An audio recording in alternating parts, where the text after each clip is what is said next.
बात आज की चैनल के कार्यक्रम शख्सियत में मैं सुधीर तोमर आप सभी का हार्दिक स्वागत और अभिनंदन करता हूं।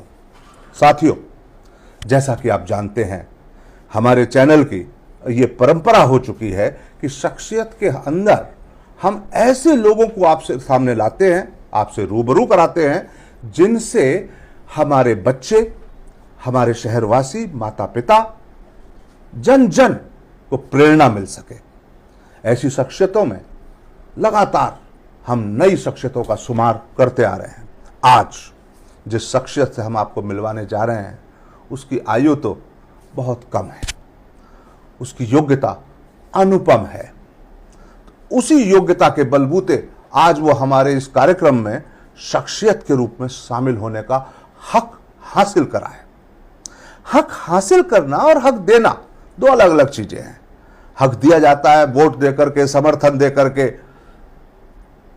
और हक हासिल किया जाता है विजेता बन के, हकदार बन के, कहीं जीत के, कहीं शहर का नाम रोशन करके। तो ऐसी ही शख्सियत भाविक चोटरानी, डॉक्टर भाविक चोटरानी हमारे बीच है। और खास बात यह है कि यह हमारे घर में घूमता हुआ एक बच्चा है, जो हम सबका बच्चा है। हम अपने बच्चे में कहीं भी भाविक ढूंढ सकते हैं, और है तो हमारे घर, हमारे बच्चे भाविक जैसे हों, यही कल्पना हम सब माता पिता करने वाले हैं।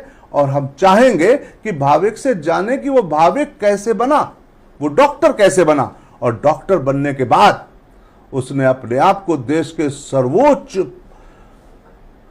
कठिनाई के स्तर पर जाने वाले परीक्षा में INI सेट 2025 में सेक्शन में देश भर में इतना ऊंचा स्थान प्राप्त किया कि अजमेर में ये बात अब तक कल्पना के स्तर पर ही जानी जाती है। 10वां स्थान, देश भर में 10वां स्थान, ये अकल्पनीय था अब तक। और वो भी तब जब इसी सेशन में उसने MBBS कंप्लीट किया है। उसने अभी कहीं जॉब नहीं किया, उसने अभी ड्रॉप ईयर नहीं लिया अपनी तैयारी के लिए। अपनी पढ़ाई पूरी करते ही उसने इस एग्जाम में ऑल इंडिया लेवल पर यह स्थान, ये मेरिट हासिल किया, और ये बहुत बड़ी बात है। मैं इस कार्यक्रम में भाविक कौशिक, डॉक्टर भाविक चोटरानी का हार्दिक स्वागत और अभिनंदन करता हूं। भाविक, तुम्हारा स्वागत है। मैं चाहता हूं तुम ये बताओ कि तुमने एक बच्चे के रूप में पहला स्कूल कौन सा चुना, कहां तुम्हारी स्कूली शिक्षा पूरी हुई, और कैसे तुम्हारे मन में डॉक्टर बनने का ख्याल आया। मतलब तुमने 9th 10th में ऐसा क्या किया कि तुम्हें लगा कि तुम मेडिकल की फील्ड में जाओ। ये बात बताओ जिससे हमारे बच्चे समझे कि कौन से वो फैक्टर थे जिन्होंने तुम्हें डॉक्टर बनने के लिए प्रेरित किया। पहले तो सबको नमस्ते। तो मेरी प्रारंभिक शिक्षा सेंट एंथनी स्कूल अजमेर से हुई है, और शुरू में ही 5वीं 6ठी कक्षा में ही मैंने सोच लिया था, मतलब कि मेरे साइंस में काफ़ी अच्छे नंबर आए थे, क्लास में सबसे ज़्यादा। तो वहाँ एक थॉट आया कि हाँ, कि डॉक्टर बन सकता हूँ मैं। उसके अलावा मेरे दादाजी जो थे, उनकी भी इच्छा थी कि मैं डॉक्टर बनूँ। तो एक सेकंड कंट्रीब्यूटिंग फैक्टर ये हो गया इसमें। तो करते करते 8th 9th में, मतलब 9th में तो मेरी 3rd रैंक आई थी, उसके बाद 10th में 1st। तो मैंने सोचा अब कर सकता हूँ मैं, मतलब मेरे में काबिलियत तो है कि नीट में निकाल सकता हूँ। तो उसके बाद मैंने 10th के बाद मैंने डमी स्कूल किया, और फिर मैं कोटा गया। तो कोटा से LN कोटा, तो वहाँ पर जाके 2 साल मैंने तैयारी की, और उसके बाद मुझे ऑल इंडिया रैंक शायद मेरी 3500 कुछ थी नीट UG में। और उसके बाद पहला मुझे फर्स्ट राउंड में मुझे कोटा मिल रहा था, और फिर मैंने सेकंड राउंड भरा तो उसमें मुझे अजमेर मिल गया। तो घर वाले तो यही बोले कि बेटा आंखों के सामने रहेगा, अजमेर बढ़िया है। तो मैंने बोला हाँ ठीक है, कि 2 साल में कोटा रह के आया हूँ, मुझे पता है घर वालों की क्या अहमियत है। तो मैं फिर मैंने यहीं JLN मेडिकल कॉलेज ले लिया फर्स्ट ईयर। और बस अब उसके बाद फाइनल ईयर तक मैंने तैयारी जो है इस आईना सेट किया, नीट पीजी जो आप कह रहे हैं, तो इसकी तैयारी मैंने सेकेंड ईयर से चालू कर दी थी। तो ये एक इम्पॉर्टेंट चीज़ है, क्योंकि बच्चे क्या सोचते हैं कि अंत में पढ़कर हम आगे निकल जाएंगे, पर ऐसा नहीं है। आपको पहले से ही तैयार होना पड़ेगा, मेंटली भी। आपको देखना पड़ेगा आपको कितना टाइम इसको देना है। तो सेकेंड ईयर से मैंने तैयारी की, और इंटर्नशिप के साथ ही मेरे को लगा कि इंटर्नशिप के साथ ही निकल जाएगा, क्योंकि मैं इतना सेकेंड ईयर से ही तैयारी कर रहा हूँ। तो मैंने की और बस फिर हो गया। पर हाँ, मैंने सोचा नहीं था कि इतना ज़्यादा रैंक आ जाएगा। पर बहुत बढ़िया, बहुत बहुत बधाई।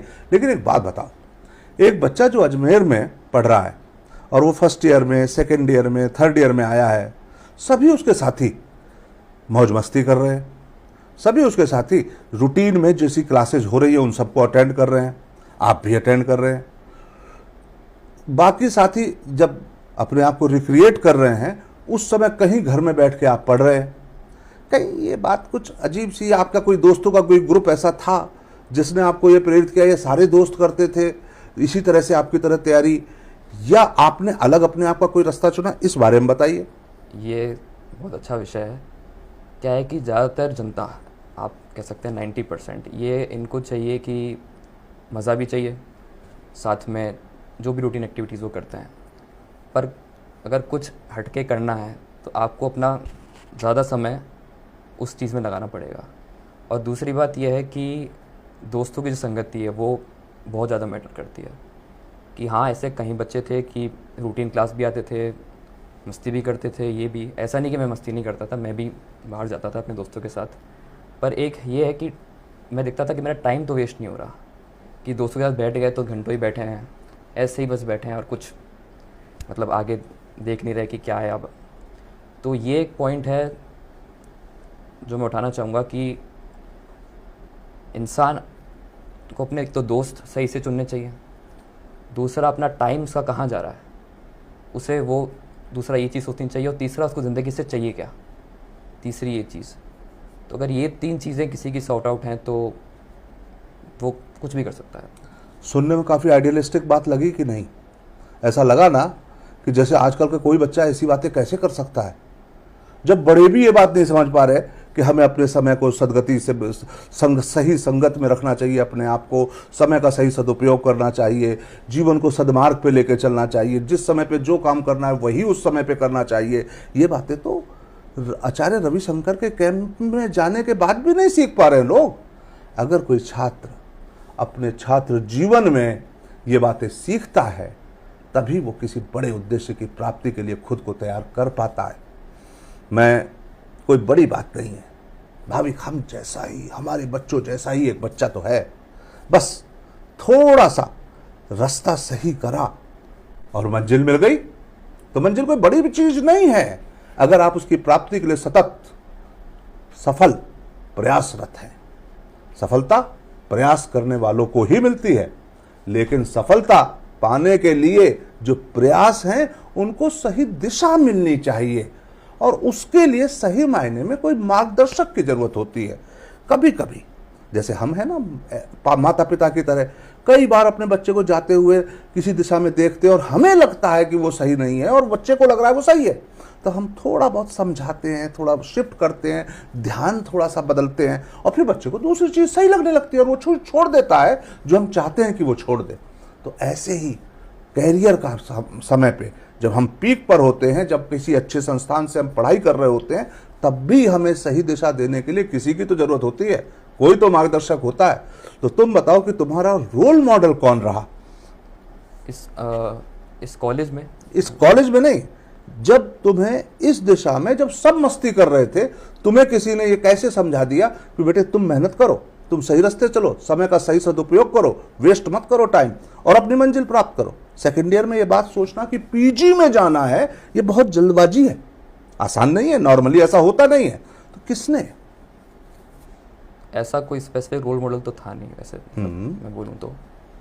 पर हाँ कि मुझे ऐसा था कि पहले से ही था कि करना है तो बस करना, मतलब ऐसा कोई कह नहीं सकते कि ये पर्टिकुलर पर्सन मेरा रोल, मतलब कई लोगों ने प्रेरित किया है, कॉलेज में भी कई टीचर थे, उसके अलावा मैंने जहाँ से कोचिंग की वो लोग, मैंने जहाँ से स्कूलिंग की वो लोग, मतलब ऐसा कोई एक जना नहीं है, काफ़ी मेरी जितनी भी अभी तक लाइफ है, तो पिछले 10-15 सालों में काफ़ी लोग थे जो मेरे दिमाग के अंदर थे कि यार ये चाहते हैं मेरा भला। उनकी एक एक दो दो बातें जो उन्होंने मेरे साथ की, तो वो बिल्डअप होती गई और बस उनका भी जो विश्वास था। उस ये मतलब एक तरह से माने कि अनेक लोगों को की गाइडेंस के अंतर्गत जिसकी जो बात आपको सही समझ में आई, जिसने जो बात आपको सही समझा पाया, उसको मानते हुए आप आगे बढ़ते चले गए और इस मंजिल को प्राप्त करें। अच्छा, एक बात बताओ भाविक, जब आप इंटर्नशिप में आए तो इंटर्नशिप काफ़ी हेक्टिक शेड्यूल होता है और उस हेक्टिक शेड्यूल के साथ अपनी स्टडी को कमेमोरेट करना और उसे लगातार सततता से बनाए रखना आसान काम नहीं है, ये बात मैं जानता हूं। जब 6-8 घंटे 12 घंटे आप ड्यूटी देकर के आने के बाद थक के जब लौटते हैं अपने घर, तब आप पढ़ने की स्थिति में नहीं होते हैं उस समय पे। और वो टाइम वो है इंटर्नशिप का जो जस्ट एग्जाम से पहले का है।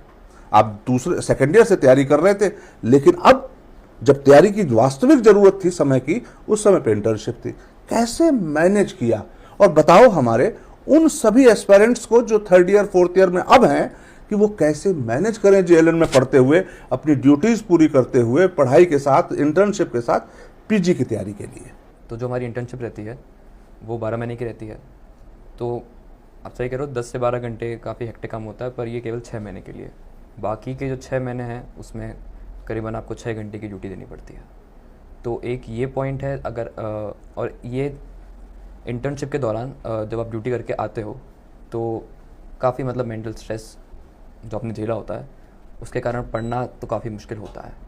पर कोई भी अगर आप जैसे कि मेरा तो ये रहता है कि मेरा जो पर्सनल था कि मैं उस टाइम में सवाल कर लेता था, कि सवाल करना, पढ़ना नहीं, केवल सवाल करना। तो एक ये पॉइंट है कि सवाल करने से क्या है कि एक तो दिमाग को ऐसा लगता है कि कोई आसान चीज़ कर रहे हो आप, क्योंकि पढ़ने में ज़्यादा जोड़ आता है। तो कुछ ऐसी चीज़ आप उठाओ कि जिससे आपका दिमाग कोई लाइट चीज़ हो, और उससे और वो भी करने से पहले अपने दिमाग को फ्रेश कर लो, थोड़ी देर आराम कर लो। ये तो जनरल बातें हैं। और रही बात 3rd 4th ईयर से, तो मेरे को ये लगता है कि जितना जल्दी कोई चालू करे कोई MBBS स्टूडेंट, उतना बढ़िया। कि 3rd 4th ईयर में भी पढ़ाई के साथ साथ आप घूमो फिरो मस्ती करो, वो है, पर उसके साथ जल्दी स्टार्ट करना, चीज़ों को समझना, ये चीज़ काफ़ी ज़रूरी है। और कोई भी एग्ज़ाम हो, आप कोई भी एग्ज़ाम दे रहे हो, मान लो कि आपको पढ़ने का मन नहीं कर रहा, तो बेस्ट चीज़ है कि आप सवाल लगाना चालू कर दो, बिना उस चीज़ का मतलब उसको पढ़े, मतलब किताब उठाए। आजकल ऑनलाइन भी लोग देखते हैं लेक्चर्स जो हैं, तो लेक्चर आप भले मत देखिए, आप सवाल लगाना चालू कर दीजिए। तो ये एक चीज़ थी जो जिसने मेरी काफ़ी मदद की। तो एक बात बताओ, काफ़ी हमारे जितने मेडिकल एस्पायरेंट्स हैं वो ये जानने में काफ़ी इंटरेस्टेड हैं कि तुमने कौन सी कोचिंग ज्वाइन करी जिससे INI सेट ये अपने क्लियर करा, और क्लियर ही नहीं करा, देश में कीर्तिमान बना दिया। कहाँ से आपने कोचिंग ली? सेकेंड ईयर से जब स्टार्ट की तो नेचुरली कोई अलग एसेट तो लिया होगा आपने, कोई कोचिंग तो कहीं से ली होगी। वो हमारे एस्पायरेंट डॉक्टर्स को बताओ कि कोचिंग कौन सी रही और क्यों आपने चुनी। परिणाम तो हमारे सामने है ही। तो सेकेंड ईयर से मैंने कोचिंग ली थी। सेकेंड ईयर में मैरो करके एक ऐप आता है, डॉक्टर्स को पता होगा, तो मैंने उसकी कोचिंग ली थी अपने सीनियर्स के कहने पर ही।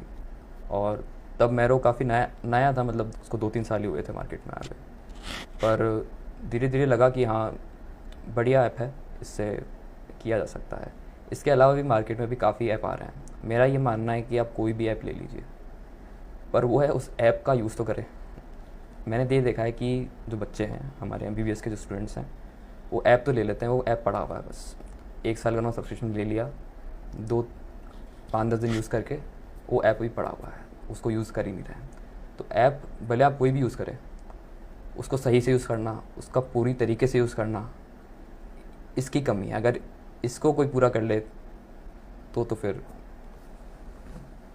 हाँ, एक और बात है जो नॉर्मली जब इंटर्नशिप पूरी हो गई और अब पता है कि 50 दिन, लगभग 60 दिन का ही समय है INI सेट क्लियर करने के लिए, तो उस बीच में आपने कोई PYQ या कोई अलग सीरीज कोई ज्वाइन की जो बहुत महत्वपूर्ण या आपके सहायक सिद्ध हुई हो।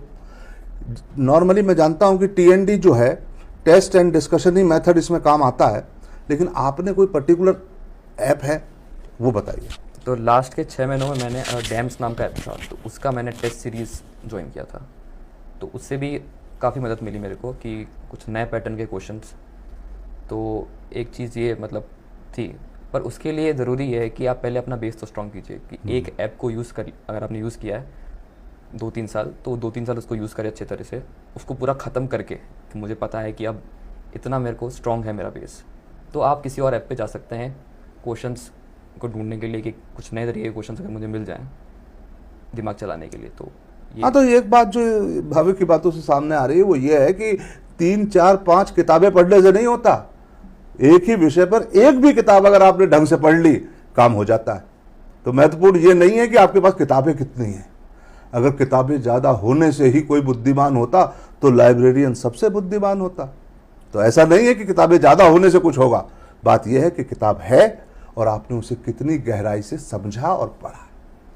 तो ये भाविक ने बताया कि आप भले ही एक ही ऐप लो, लेकिन वो कम से कम पूरा करो।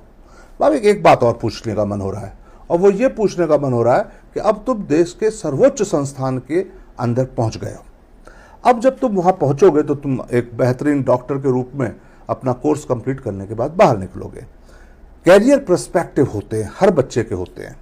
वो किसी पर्टिकुलर ब्रांच में पीजी करना चाहता है, उस ब्रांच के फिर वो देखता है कि प्रोस्पेक्ट कहाँ पे ज़्यादा है, उसी हिसाब से अपनी कैरियर ग्रोथ को फोकस करते हुए वो आगे बढ़ना चाहता है। तुम्हारी पसंद की कौन सी ब्रांच है, पहली बात, पहला सवाल। और दूसरा ये कि फिर वो पसंद का कौन सी जगह है जहां तुम अपनी इस ब्रांच में जाने के बाद सर्विस देना चाहते हो, समाज में रह करके लोगों की मदद करना चाहते हो। तो मुझे जो ब्रांच लेनी है अभी मेरे मन में है डर्मेटोलॉजी, एमडी डर्मेटोलॉजी। तो वो लेने के बाद दूसरा सवाल जो आपका है कि कहाँ, उसके बाद क्या। तो उसके बाद मेरा ये है कि उस 3 साल के कोर्स को कंप्लीट करने के बाद मैं वापस मतलब अपने अजमेर जेल ही वापस आना चाहूँगा। तो एक कोई बात विशेष वजह? विशेष वजह ये है कि पहली बात तो ये है कि इस शहर से मुझे बहुत प्यार है। जब मैं कोटा गया था तो और मैं वापस आया था यहाँ पे, तो मुझे पता लग गया कि अपना शहर तो अपना शहर होता है। दूसरा, मेरे पेरेंट्स भी यहाँ पर ही हैं, तो उन्होंने मेरे पे इतने साल दिए हैं, अगर इन्वेस्ट किए हैं, तो मेरा तो मतलब फ़र्ज़ भी क्या, मतलब मुझे तो यहीं होना चाहिए, इनके पास ही वापस। तो एक बात ये, तो अपनों को छोड़ के मतलब मैं तो नहीं जाना चाहता, बाकी सबकी पर्सनल चॉइस है। तो सुना साथियों, अपनी पसंद की ब्रांच लेने के बाद, देश के सर्वोच्च शिक्षण संस्थान से डॉक्टरेट करने के बाद, पीजी करने के बाद, एक डॉक्टर की भाविक चोटरानी फिर अपने शहर, अपने लोगों के बीच आना चाहता है, अपने माता पिता के पास आना चाहता है और इस शहर की सेवा करना चाहता है जहां वो पला बढ़ा और शिक्षित हुआ है। देश प्रेम एक फीलिंग है जिसे हम बच्चों को बचपन में छोटे छोटे गाने गवाकर, उन्हें याद कराकर, मेरे देश की धरती सोना उगले, ऐसे गाने याद कराकर बच्चों के अंदर एम्बाइब करते हैं। लेकिन ये गानों से निकलकर जब जीवन में आती है तब प्रेरणा बन जाती है। एक डॉक्टर भाविक जब सारी दुनिया में कहीं भी जा सकने की योग्यता रखने के बाद अपने शहर में, अपने लोगों के बीच आकर सेवा करना चाहता है, तब वो बनता है रोल मॉडल। मैं अपने सभी अभिभावकों साथियों से, पेरेंट्स से, उनके बच्चों से जो इस प्रोग्राम को देख रहे हैं, इस कहीं ना कहीं किसी ना किसी स्कूल में स्टूडेंट हैं या किसी कॉलेज में पढ़ रहे हैं, किसी कॉम्पिटिटिव एग्जाम की तैयारी कर रहे हैं, जरूरी नहीं है वो मेडिकल का ही हो।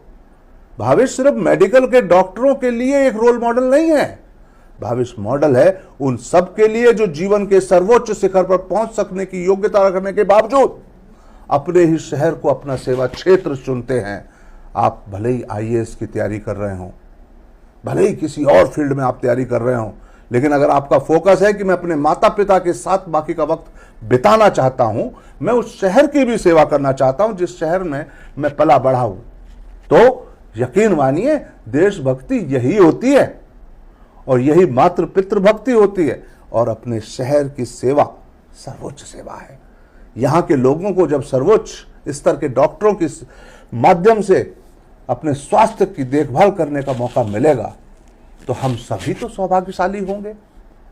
इसलिए मैं ये चाहता हूं कि भावेश एक बार फिर ये बताए, अब शुरू से 2, 3, 4 लाइनों में, कि एक बच्चा जब स्कूलिंग में जाता है, छोटा बच्चा, उसे डॉक्टर बनने के लिए, प्रेरित होने के लिए कैसे 11th 12th में सब्जेक्ट चूज करना चाहिए, और क्या बिना डमी लिए डॉक्टर के एग्जाम को, यूजी के एग्जाम को पास किया जा सकता है।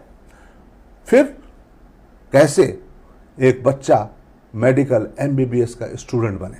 ये मेरी इच्छा है, अपने सभी अभिभावक साथियों के लिए पूछ रहा हूं मैं। तो 11th 12th में पहला सवाल जो आपका कि सब्जेक्ट कैसे चूज़ किया जाए, तो अभी क्या है कि ट्रेंड यही है कि या तो जेई या फिर नीट, मतलब इंजीनियर बनना है, डॉक्टर बनना है। तो ये जो सोच है, ये मतलब काफ़ी पुरानी सोच है, और आजकल कंपटीशन इतना है कि इस सोच को अगर हर जना यूज़ करे तो उसको सफलता तो प्राप्त नहीं होगी।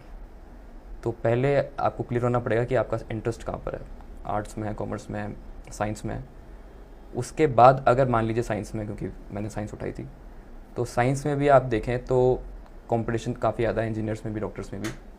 उसके बाद आप चुनें कि आपको सच में ये करना है या नहीं करना। पहले बात तो ये ठान लीजिए कि यही लेना है या नहीं लेना, और लेने के बाद कि आपने ले लिया, उसके बाद 11th 12th जो आपको दूसरा सवाल है कि कहाँ से करनी चाहिए, मतलब स्कूल में रहकर या फिर डमी लेकर।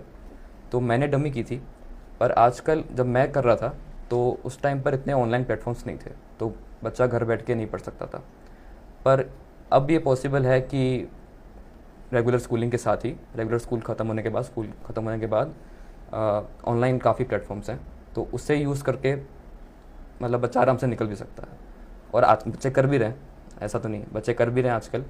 तो ये एक आसान चीज़ हो गई है। तो रेगुलर के साथ भी मतलब निकालना मतलब कठिन नहीं है, ईजी है।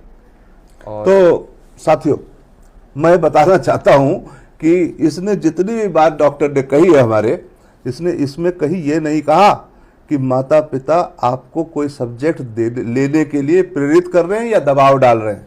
इसने कहा अगर आपको लगता है कि आप साइंस में अच्छा कर सकते हैं तो, या इसलिए ये भी कहा कि साइंस लें, आर्ट्स लें, कॉमर्स लें, ये पसंद आपकी होनी चाहिए।